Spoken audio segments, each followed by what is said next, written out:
suafa manu malo Yesu Keriso e whawhiroa i e tato ai ni tai au. Whawhiroa i fo i se no maua mani ni whasalalanga. Le tula i o la tato o maa o le upo le tua. Ai tato te le whaitawina o la tato te tapo. Iovo a uero mātou tupu siri siri esi. Mātou te whaftai tele ta maa. O i luma o lau fio la mātou taulanga whaftai o le mi inga ma le whane ta. Le tua whaftai tele i loa lofa o no loa mana ino i mātou lau whanau.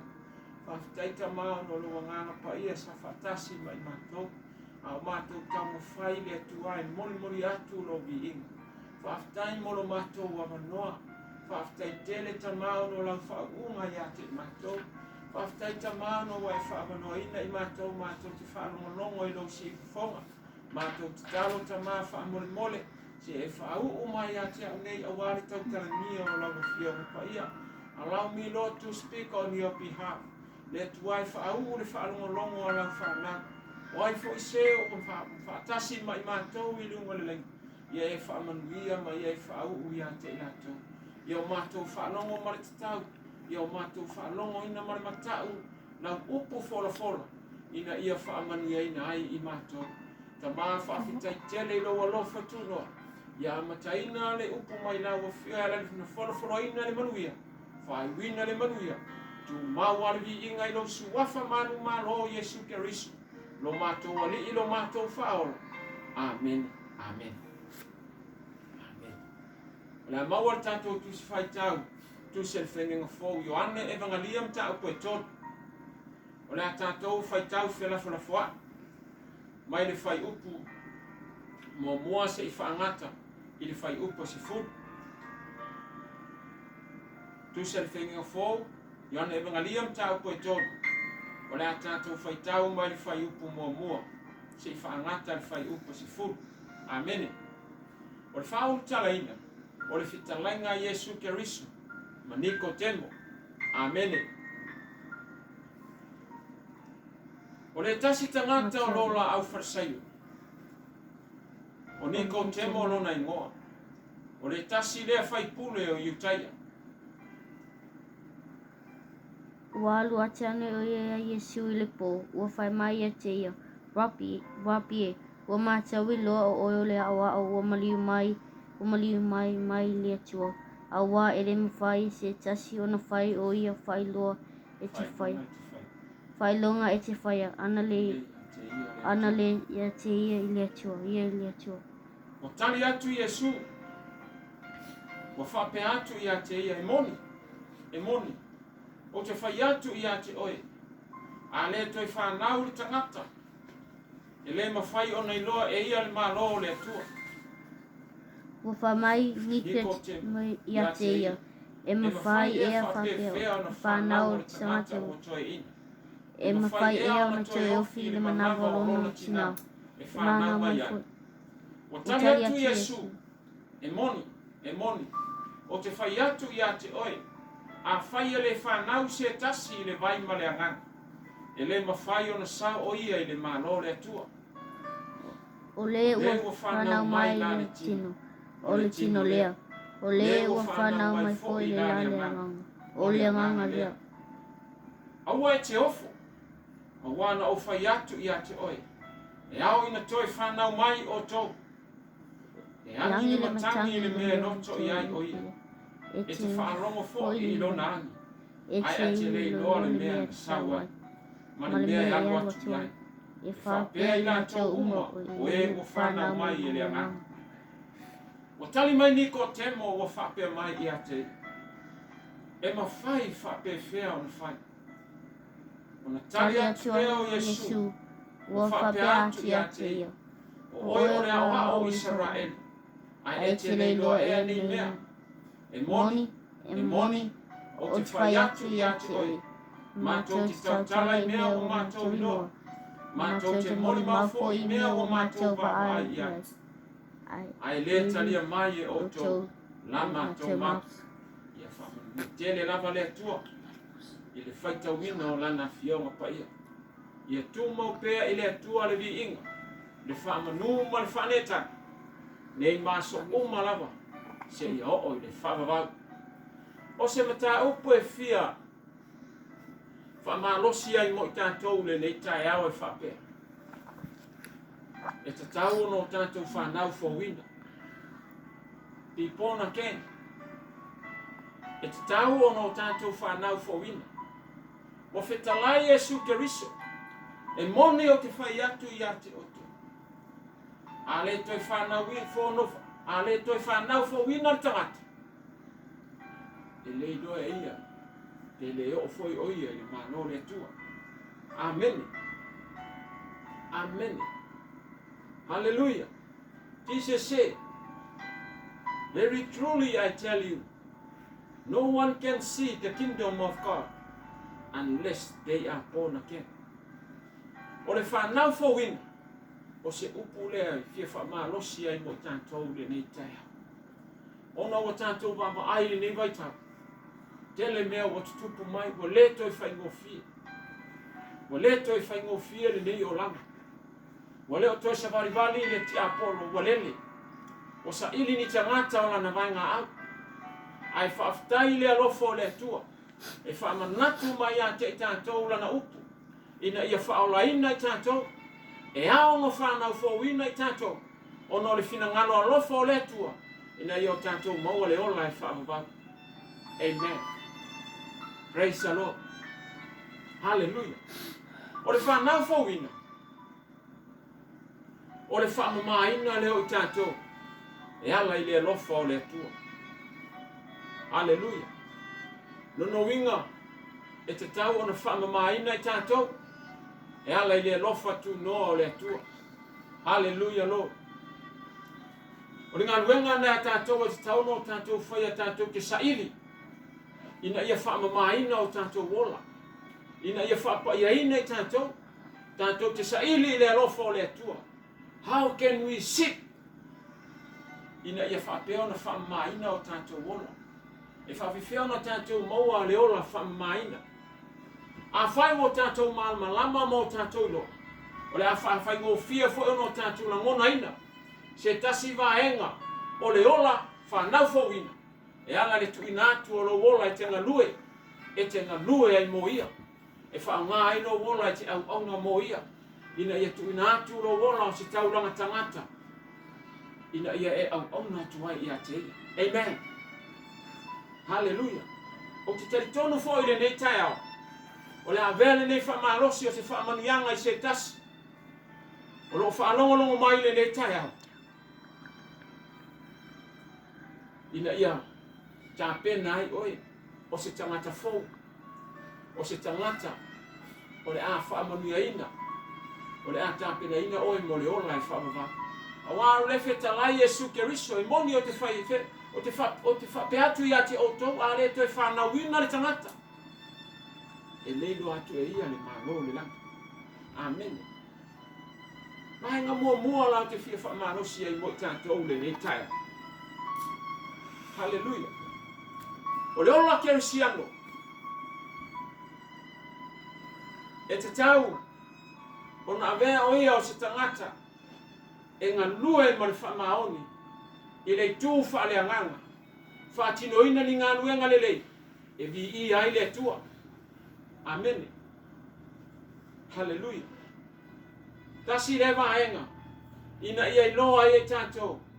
O tātou wola. I le tangata e whanau fōwina. A Christian becomes real in spiritual attitudes and responsibilities. Wale ngata i a moni lo alofa i le atua. E tu ina atua i oe o se tangata fō. Ina ia whaapeo na whaangaina oe. O se mea whai ngā nuenga le atua. A wafo e olo iai lo wha moe i le taunu unga peo na whai loa le tusia whaalinga e lua sifuru whai upo e sifuru male lua. E iei taimi tātou te umai male neina no laki. E le taimi tātou te oti ai. A olona taunu unga. O le laki. Whai mai e tātou te o atu. E tātou te o ai. E le taimi e whamsinonga. Whai mai e tutu. Tangata a mio tonu. Ai whapea foi. O na whamasinoina. le tangata le ameton e tusa malana ngā luenga na whai ni nina no lang. Haleluia. Le tusi le whaaringa e luas fulu whai upo si fulu male lua. O lo whai no mai a te tātou. E leo tangata umai o le ola e whaavavau. O tangata me o tonu. Tangata mo umo na whanau fōwina. O ina tau ia la tau te o atu le ola e whaavavau. Ai whi meo tangata e le whanau fōwina. O tangata i e tutu le whaamasinonga e tō manaulau ina le tusi le ola. Whaftai le alofa o le tua. O whai no mai a te tātou. E te tawa no whanau fōwina i tātou. E te tawa no whamamaina i tātou. E te tawa no tuina atu i tātou. O ni taulanga tangata mo lona lava vi inga. Amene. Lona lua. Ia taulai lo tātou ma ai i le atua. Ma lo tātou ali i whaolo Iesu Keriso. Ia tātou mauti noa. O le tātou taunuunga. O le ola e whaavavau. O le taunuunga le o le tangata whanau fōwina. O tā ua le tuse Filipi e tonu whai upo e lua sifu. O le ola e whaavavau. O le langi lea. Tala nola apostolo Paulo. I le sitianga. O le lalolangi nei e mawai. O le lalolangi nei e uma. Ai a mawai tātou ma le lalolangi le nei. E tā pena ina e lo tātou atua. E ala ia Iesu Keriso. Le ola e whaavavau. So o lo tātou no fuanga tūmau. O le ola e whaavavau. I le langi lea. Amen. Tā ua fōre tūsia Kolose e tonu whai upo e lua. O wane o tātou mawhau whau le roto i meo le neina no langi. Ai o tātou wawa ai. Puno wai mo meo le langi. A wā o le langi. O le tātou no fuanga tūmau lea. Hallelujah. Di ia le tua ilo na rofa ilo na ngalelei. Maenga lona tolu. E te tawa no tātou whaananga o lango o le mana o le anganga pa ia. Peo na tusia le tusia. Ngā luenga mo mua whai upo e vana. Hallelujah. Mo feta lai manino Iesu Keriso. O te tui na atu ia te o tau le pule male mana.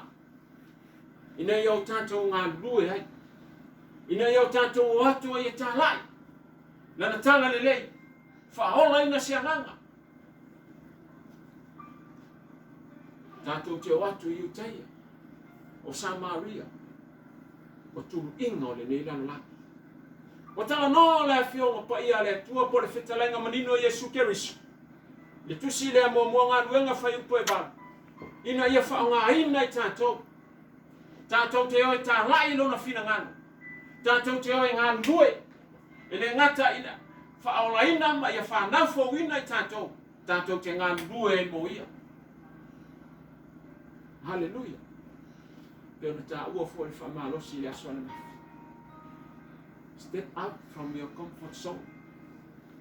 O le tangata ua whanau fōwina. O le tangata lea. O whamamaina atotoa. O le tangata lea o iele oli mai le atua. Fia ngā lue mo Iesu. O iai fōi le mana. E ngā lue ai. So se mea anu iai e manuia. E vea foi oia o se whaamanuianga i te tono o na ainga. A vea foi oia o se whaamanuianga i te tono o se whaalapotokotonga. A vea foi oia o se whaamanuianga i nisi tangata o ni wharewhai ngā luenga. Te a whai e te tātou le mana o lona nganga pai. Bi ia le tua. Bi ia le tua i lona ngale lei lona rofa. Hallelujah, Father. Hallelujah, Father God. Peo le tā ua le tusia salamo e lima se fulu maritasi. Lona whai upu e lima. O le upu lea. A le whai salamo o tā vita. E moni sa o te tono o le mananga o lo utina ma le angasala. Na o whanau mai foi. Ma le angasala. Amen. Feta la Iesu Keriso ia Nikotemo. O le whanau mai le tino. O le tino lea. O le whanau mai lea nganga. O le nganga lea. Amen. O mori mau le faisalama o tavita. Sai te tono le manama o lona tina ma le agasala. Na whanau mai foi o ia ma le agasala. Leo whetalai i le fionga pa ia le atua. E ala le whetalai ngā le tātua li whaolo o Yesu Keriso. A tātou whanau mai le tino, o le tino lea. Whawhai ngō fia si whamatala. E le mawhai le tino na pui pui i tātou, mai ngā ruenga le whiri. O le tino foi, tātou te whano ai ni nila no langi. O le tino foi, na te taisi se e nei tātou, mai le whina ngalo o le tu. O le tino foi, le mafua iono tele te besia inga, tele taua mamisa, tele masisenga te tono a inga, ono o ngā ruenga le tino. Ai ua whio mai Yesu Keriso, e moli mai a te tātou, le anganga pa ia, ina ia toi whanau fōwina i tātou. O whetalai manino o tātou ali whaolo Yesu Keriso, o e whanau mai le anganga, o le anganga ia. O le whanau fōwina lea na tāpena ina o tātou ali whaolo Yesu Keriso. Peo na moni mauna na whionga pa ia le tusi a luapora ni tui. Le lenga na tāpena ina e le atua. Mo oe maa. E ala ia Yesu Keriso. Lo tātou alii, lo tātou whaona. Le whina ngalo alofa o le atua. Sa ile se le lenga o le tangata mai. Le na ia liutina tangata ai. Wa whio mai Yesu Keriso. E tāpena ina le lenga. E ala le whanau fōwina. O le tangata. E ala le talia o Yesu Keriso. E a mea maari i mawhaora i lona lava ora. Amen. Praise the Lord. Hallelujah. Amen. Ni ia le tua. Se whamarosi mo tātou le nei taia. Mo ni maule tusi alo masfuru ma le lua whai upo e lua. Amen. Awa foi tau te a mio whatasi ma le nei lano langi. Ai petai. Ia li wina i le toi fuataina o tau loto. Ina ia o tau sue PCA le fina ngalo le tua. O mea ua le lei, ma le malie, ma le ato atoa. Amen. Bi ia le tua. A inga o le tua.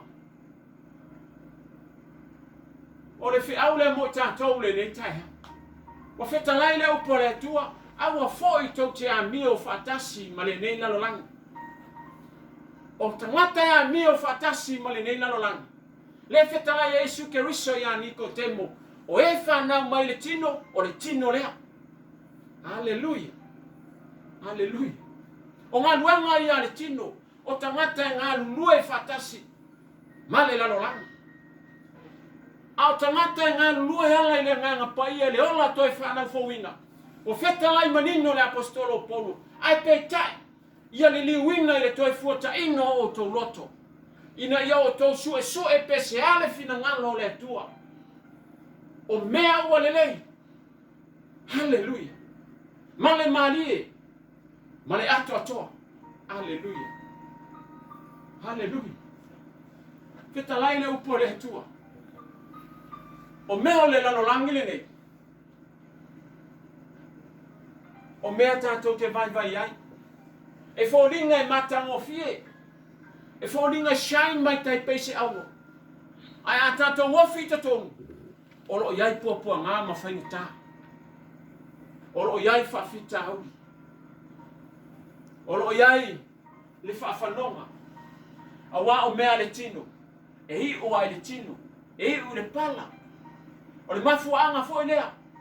E te maa ai ngai leisi tangata. Woso fa ia e ti apolo e ala le whanga e tia ma le mimita ma le loto wha maualunga. O na hi uai lea i whaanono aka. Hallelujah. Ua le ai se roto maulalo. Ua le ai se ono sai. Ua le ai se arofa. Ono ai se ua toa le tuina nau. O ngā luenga i a le tina. Ai petai. Ua whamarosi le upo le atua mo i tātou le nei tai au. Ia toi fuata ino o tātou loto. Ina ia o tātou sue pese ale fina ngano le atua. Hallelujah. Ainga o le atua. Whanau o le atua. I o tātou sue i o tātou loto. Po le ale fina ngalo o le atua mo i tātou. O mea ua le lei, o mea ua malia i rona sirafanga. Ma le ato atoa, o taulanga ia i paia. O le taulanga le malia i luma o lona lava sirafanga. Haleluia. Haleluia. A tātou na ngona ina o mea ia tusa ma le fina ngalo o le atua. Tātou te na ngona lava le ori ori. A e whaia se ngā luenga le lei mo le atua. E te na ngona ina ale fia o lo loto. Whaftai le alofa o le atua. O nei whamanatu mai a te tātou lana upu. O lana whaolatanga. Ina ia whapeo no tātou tā pena iai. Tātou te sauni uni ai. E iai le taimi. E a whio mai ero tātou ali I whaola. Peo no mua tā lai e rana au auna. Ioane le apostolo. Po Ioane le papatiso. Waia whapeo mai. Ina salamo ia o tō. Awa ua lata mai le malo le langa. Ua whio mai Yesu Keriso. Waia whetalai o na so. Ia o tō o atu e tau atu I tangata. Ina salamo ia o tō. Ua lata mai le malo le langa. Ainga o le atua I le reitai haka. O le ki le nā. Tātou te mau ai. Le ola whanau fōwina. E tā pena I nai tātou mo le ola I whaunga. E whaamamai nai I tātou. Tātou te loai o mea ua ato toa ma le malie. Ma le lei. Mo le vi inga o le atua. O le tātou hui le salamo. Haleluia. O le salamo o lo whiriwhiringa sa o loto lea. Ina ia e talia I le whaolatanga I Yesu Keriso. Matu ina atu ai lo wola. E te whape atu ia te ia o hao o le tangata anga sala. Ina ia whaamangaro ina oi. Whaamangaro ina I tātou. Ia whaamama ina I tātou. Ona fo ina leo tātou wola mo rona lava whianga. Hallelujah. Pi ia le tua. Ia tātou whanau fo ina. Ainga o le tua le nei vaitau. Peo na tau atu le taimi wa. Ia tātou mataala. Ia whae e o tātou uru. O whetalai le upa le tua le tusia matai o e luas fulma le wha atau wa aia mea ia. Ia whae e o tātou uru. Wai whaitu toa alo na toa e whio mai. O whetalai lo tātou ali whaola Yesu Keriso. Ina sona mo ia o tō. A wā wa lata mai. Le mālo le la. Pi ia le tua I lona alafa. O le a tātou te tā. Le tua lo mātou ta mai o le langi mātou te vi ia lo walofa tu noa. Mātou te vi ia lo wanga le leita mā ono lo walofa ia te mātou. Whaftai ta mā ono la upo e whetalai mo I mātou. Ta mā o mātou tu ina atu o mātou wola I lau fia. Whamore mole ta mā ia rofa ngia I mātou. Whasau loto ia te I mātou. Whamangalo ia te I mātou. Whamamā ia te I mātou. O ai foi se tasi o whanongalongo I le nei tai au. Ma ua le leo lau si fonga le atua whamore mole ia e whamanuia ia te I latou. Tā pena ina I mātou le atua e. O ni tauranga ola mo lo lava vi ing. Whawhitai tele a nganga pa ia no lo mawhitai no I mātou le nei tai au. Na mātou ta talo ta mawha mole mole. Awa te tu la fo ia I mātou. Tai I mātou e ala I loa lofa tu noa. I lo suwafa manu malo Yesu Keriso lo mātou ali I lo mātou whaola. Wo mātou te talo atua I nei. Ia tu mau pere vi inga le whamanu ma le whanetanga I lau fia tama. Nei maso uma lava se I o le whamavau. Whamavau lava. Amen and amen. Hallelujah. Hallelujah. I ia le tua.